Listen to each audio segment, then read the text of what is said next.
Análisis del punto de equilibrio. ¿Qué es el análisis del punto de equilibrio?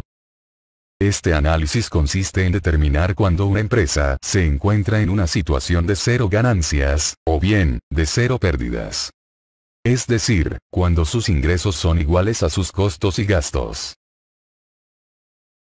Empecemos hablando de los costos. Para el análisis del punto de equilibrio, se supone que los costos de la empresa se pueden clasificar claramente como costos fijos y como costos variables. Iniciamos con los costos fijos. Los costos fijos son aquellos costos cuyo monto permanece constante independientemente del nivel de producción de la empresa. Por ejemplo, los alquileres, pues se paga el mismo monto por alquileres, ya sea que se produzca poco o mucho. Lo mismo ocurriría con los salarios administrativos, cuyo monto sería el mismo aun cuando cambie el nivel de producción. O bien, la depreciación de los edificios o las máquinas. Y la iluminación de la planta, que tampoco depende de que se produzca mucho o poco. Observemos que los costos fijos son costos del periodo, no del producto. Gráficamente los costos fijos se representan como una línea horizontal. Vamos a hacer el gráfico paso a paso, por lo que hacemos un eje para representar las cantidades de producto. Luego el eje vertical para mostrar los costos, expresados en pesos. Y entonces tenemos que la gráfica del costo fijo es una recta horizontal. Esto porque su volumen será el mismo a cualquier nivel de producción. Ahora continuamos con los costos variables. Los costos variables son aquellos costos cuyo monto depende del nivel de producción de la empresa. Por ejemplo, el costo de las materias primas, pues no se paga el mismo monto por materiales cuando se produce poco que cuando se produce mucho. Lo mismo ocurriría con los salarios de los operarios, pues al producir más habrá que contratar más personal o pagar horas extra. También con las comisiones de los vendedores, pues al producir y vender más, se pagarán más comisiones. Y los gastos de la energía usada en las máquinas, ya que a mayor producción, mayor consumo, y viceversa. Gráficamente los costos variables se representan como una línea ascendente.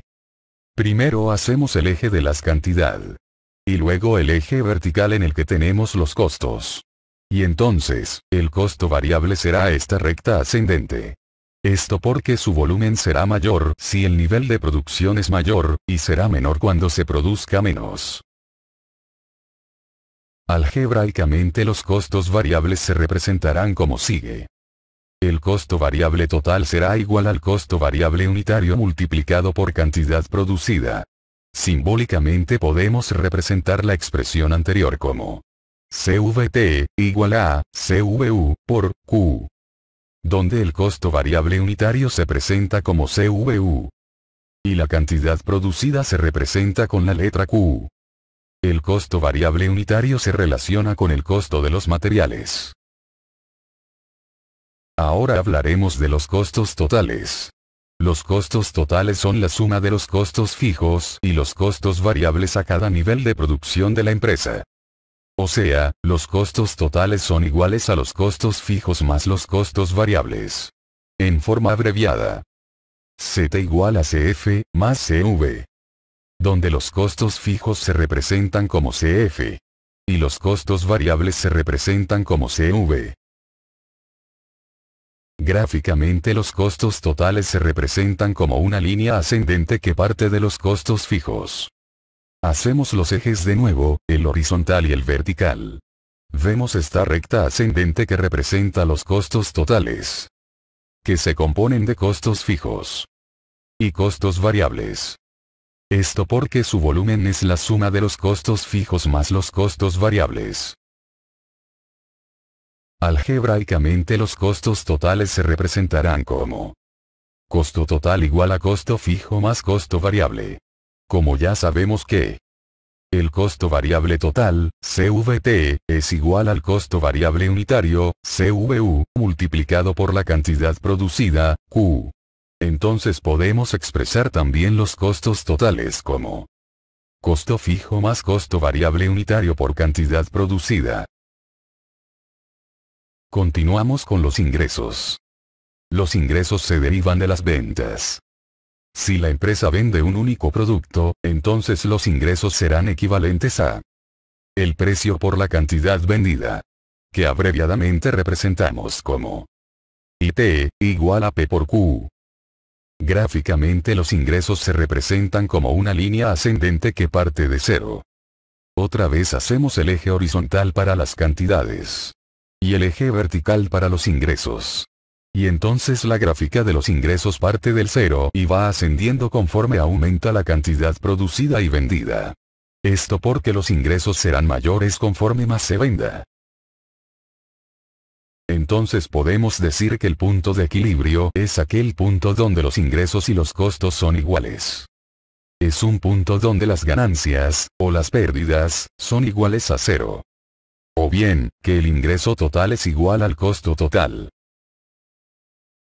Gráficamente el punto de equilibrio es la intersección entre las gráficas de los costos totales y la de los ingresos totales. Esto porque en ese punto ambos serán iguales. Hacemos los dos ejes para representar el punto de equilibrio. Y trazamos la recta de los costos. Y luego la de los ingresos. Y entonces podemos resaltar el punto en el que las dos gráficas se cruzan, pues ahí es el punto de equilibrio. Veamos un ejemplo con números.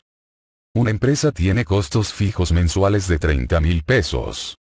Además, cada unidad de producto requiere un costo de materiales y mano de obra de 10 pesos, que es el costo variable unitario. Cada unidad de producto puede ser vendida en 15 pesos.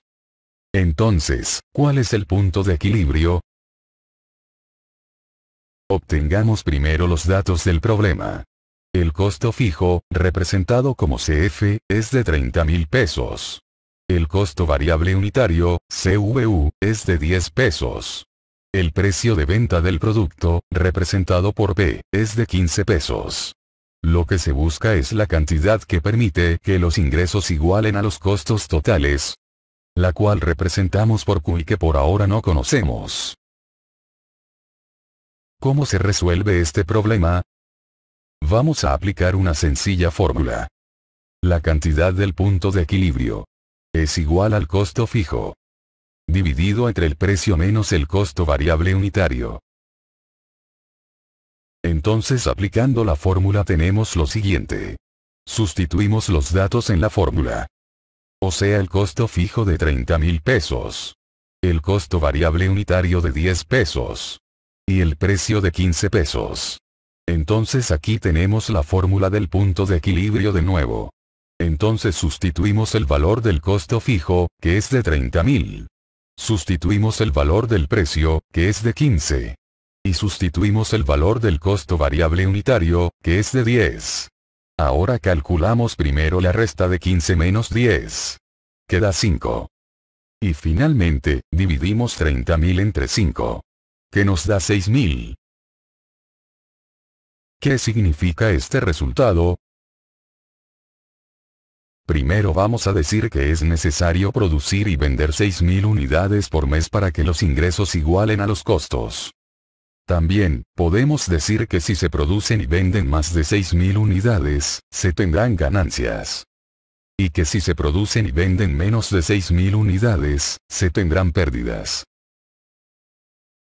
Ahora bien, no solo se puede calcular el punto de equilibrio en unidades de producto, sino en unidades monetarias, por ejemplo, en pesos.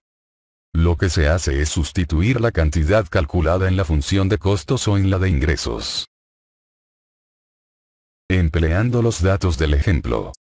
Tenemos que la cantidad del punto de equilibrio es de 6.000 unidades, entonces se sustituye en la función de ingresos o en la de costos.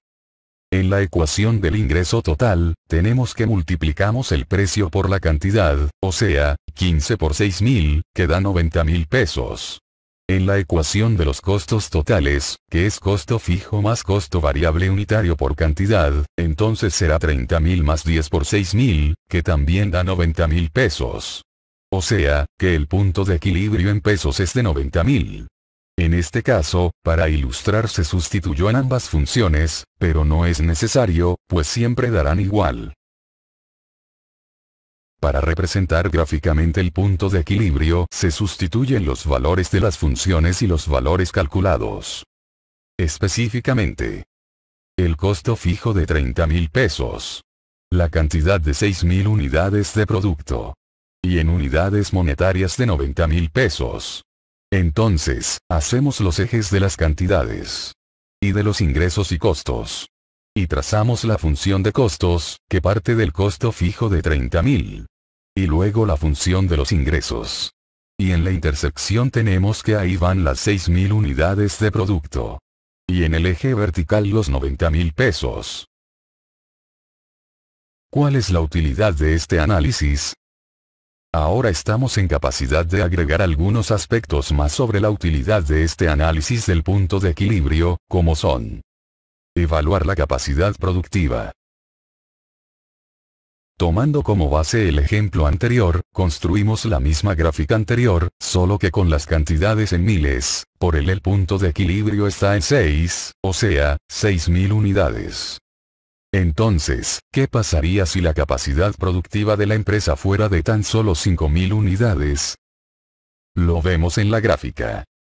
Siempre habría pérdidas, pues los costos estarían por arriba de los ingresos, aunque la empresa produjera al 100% de su capacidad. ¿Y qué pasaría si la capacidad productiva de la empresa fuera de 7.000 unidades? También lo vemos en la gráfica, como habría ganancias.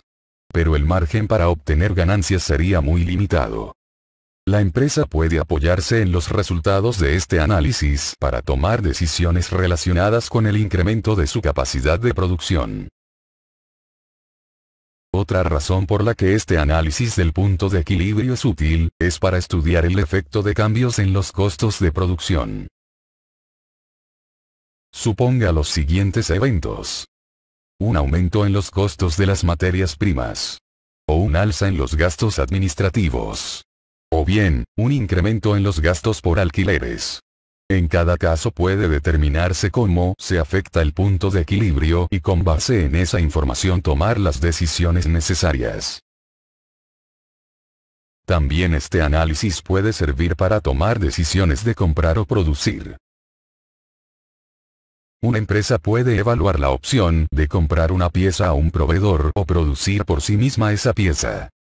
Comprarla implica mayores costos variables y menores costos fijos. Pero producirla puede significar mayores costos fijos. Hay que evaluar los costos totales y ver qué resulta más rentable y menos riesgoso. Y otra utilidad de este análisis es evaluar los riesgos de la estructura de costos. Cuando las ventas están creciendo, los costos fijos le permiten a la empresa ser más rentable. Los ingresos suben, pero una parte de los costos se mantiene constante, por lo que las ganancias aumentan. Pero esto es un riesgo cuando las ventas disminuyan. Pues los ingresos se reducen, pero muchos costos permanecen constantes, y las pérdidas podrían ser muy altas. Esto es lo que llamamos apalancamiento operativo. Algunas industrias tienen altos costos fijos, como las aerolíneas.